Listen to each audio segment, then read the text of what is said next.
భారత మహిళల క్రికెట్ జట్టు చరిత్ర సృష్టించింది. అండర్-19 మహిళల క్రికెట్ టీం ఫైనల్లో దక్షిణాఫ్రికాను 9 వికెట్ల తేడాతో ఓడించి టీ20 ప్రపంచ కప్ టైటిల్ను వరుసగా రెండోసారి గెలుచుకుంది. ఇంతకుముందు ఈ టోర్నమెంట్ మొదటి ఎడిషన్ 2023లో జరిగింది. షెఫాలి వర్మ కెప్టెన్సీలో భారత జట్టు ఛాంపియన్గా నిలిచింది.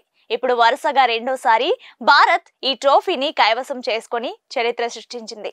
భారత జట్టు సాధించిన ఈ రెండు అద్భుత విజయాల్లోనూ తెలుగమ్మాయి గొంగడి త్రిష కీలక పాత్ర పోషించింది. 2023 ప్రపంచ కప్ టోర్నీలో 7 మ్యాచ్లు ఆడిన త్రిష 116 పరుగులు సాధించింది. ఫైనల్లోనూ 24 పరుగులు చేసి జట్టు విజయంలో కీలక పాత్ర పోషించింది. ఇక ఈ టోర్నీలోనూ ఆమె టాప్ స్కోరర్గా నిలిచింది. 7 మ్యాచ్ల్లో 77 సగటుతో మొత్తం 309 పరుగులు సాధించింది. అంతేకాదు తన స్పిన్ బౌలింగ్తో 7 వికెట్లు పడగొట్టింది. ఇక ఫైనల్ మ్యాచ్లోనూ 3 వికెట్లు పడగొట్టింది. బ్యాటింగ్లోనూ రాణించి 44 పరుగులతో నాటౌట్గా నిలిచింది. దీంతో player of the match, player of the series అవార్డులు ఈ తెలంగాణ అమ్మాయికే వచ్చాయి. మరి త్రిష ఎక్కడ పుట్టింది, క్రికెటర్గా ప్రయాణం ఎలా మొదలుపెట్టింది అనే విషయాలను ఈ వీడియోలో తెలుసుకుందాం. ఖమ్మంలోని భద్రాచలం గొంగడి త్రిష స్వస్థలం. డిసెంబర్ 15, 2005లో జన్మించింది. త్రిష తండ్రి రామిరెడ్డి అండర్-16లో రాష్ట్ర హాకీ జట్టుకు ప్రాతినిధ్యం వహించారు. కుమార్తెను ఏదో ఒక స్పోర్ట్స్లో రాణించేలా ప్రోత్సహించాలని భావించిన రామిరెడ్డి తొలుత టెన్నిస్, బ్యాడ్మింటన్ లాంటి ఆటలు ఆడేలా త్రిషను ప్రోత్సహించారు. కానీ కూతురు సత్తా, ఉత్సాహం చూసి తను క్రికెట్కు బాగా సరిపోతుందని గుర్తించి అందులోనూ ప్రోత్సహించారు. చిన్న వయసులోనే ప్లాస్టిక్ బాల్, బ్యాట్తో ఆయనే ట్రైనింగ్ ఇవ్వడం మొదలుపెట్టారు. 5 ఏళ్ల వయసు వచ్చాక తనతో పాటు జిమ్కు తీసుకెళ్లి రోజుకు 300 బంతులతో త్రిష చేత ప్రాక్టీస్ చేయించేవారు. హైదరాబాద్ వచ్చిన కొత్తల్లో కోచింగ్ చాలా కష్టమైంది.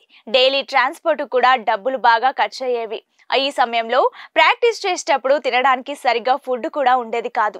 నెట్స్లో చాలాసేపు ప్రాక్టీస్ చేసేది. కసితో అండర్-19లో ఆడే అవకాశాన్ని దక్కించుకుంది.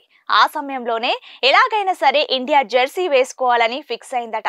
త్రిషకు మెరుగైన శిక్షణ అవసరమని భావించిన రామిరెడ్డి 2012లో హైదరాబాద్లోని సెయింట్ జాన్స్ అకాడమీలో జాయిన్ చేశారు.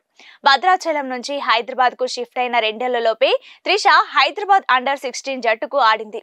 ఆ తర్వాతి ఏడాది అండర్-19, అండర్-23లో రాష్ట్రానికి ప్రాతినిధ్యం వహించింది.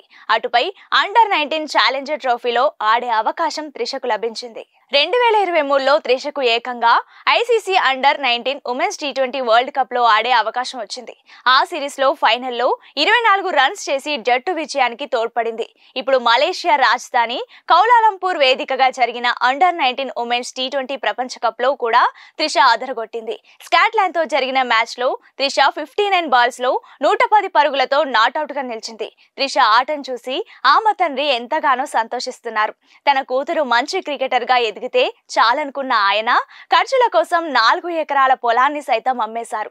తండ్రి త్యాగం, తన కష్టం ఫలించి త్రిష అండర్-19 మహిళల వరల్డ్ కప్లో అద్భుతంగా రాణించింది. మెగా టోర్నీలో 309 పరుగులు, 7 వికెట్ల ప్రదర్శనతో అదరగొట్టింది. ఈ అద్భుతమైన ఆట తీరుతో తన కోసం తన తండ్రి పడిన కష్టాలు, బాధల్ని మర్చిపోయేలా చేసింది. త్రిష కెరీర్కు ఇది ఆరంభం మాత్రమే. ఇకపై సీనియర్ క్రికెటర్గా మరిన్ని శిఖరాలు అందుకోవాలన్నది అభిమానుల ఆకాంక్ష. ఆటల్లో ఏముందిలే అనుకున్న వారికి త్రిష కెరీర్ గొప్ప ఉదాహరణ. అలాగే పిల్లల చదువు మాత్రమే కాదు, వారికి నచ్చిన రంగాల్లో ప్రోత్సహిస్తే ఛాంపియన్లు అవుతారనడానికి కూడా ఆమె జర్నీ పర్ఫెక్ట్ ఎగ్జాంపుల్ గా ఉంటుందనడంలో ఎలాంటి సందేహం లేదు. మిథాలీ రాజ్ ను అభిమానించే త్రిష వరల్డ్ కప్ లో ఓపెనర్ పాత్రకు సంపూర్ణ న్యాయం చేసింది.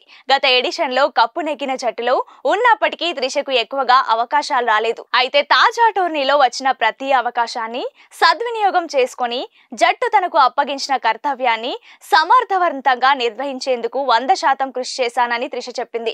మెగా టోర్నీలో నాకు లభించిన అవకాశాలను పూర్తిగా ఉపయోగించుకునే ప్రయత్నం చేశా. ఈ విషయంలో సక్సెస్ అయినందుకు హ్యాపీగా ఉన్నా. ఈ టోర్నీ కోసం ప్లేయర్లంతా 9 నెలలుగా ఒక జట్టుగా కలిసి ట్రైనింగ్ తీసుకున్నాం. టీంలోని ప్రతి ఒక్కరికి ఒక్కో బాధ్యతను అప్పగించింది. మెగా టోర్నీలో వారి పాత్ర ఏమిటో మేనేజ్మెంట్ స్పష్టంగా వివరించింది. నాతో పాటు జట్టులో చాలా మంది తమకు అప్పచెప్పిన కర్తవ్యాన్ని సమర్థవంతంగా నిర్వర్తించారు. దాని ఫలితమే ఈ విజయమని త్రిష చెప్పుకొచ్చింది. 7 ఇన్నింగ్స్లలో 309 పరుగులు చేసి తన లెగ్ స్పిన్తో 9 వికెట్లు పడగొట్టిన త్రిష కీలక మ్యాచ్లో రాణించి జట్టు విజయాలకు కృషి చేయడం పట్ల ఆనందం వ్యక్తం చేసింది. ఫైనల్లో జట్టు విజయానికి తోడ్పడడం నాకు ప్రత్యేకంగా అనిపించింది. అయితే స్కాట్లాండ్ పై సెంచరీ నాకెంతో స్పెషల్, అది ఎప్పటికీ గుర్తుండిపోతుందని తెలిపింది త్రిష.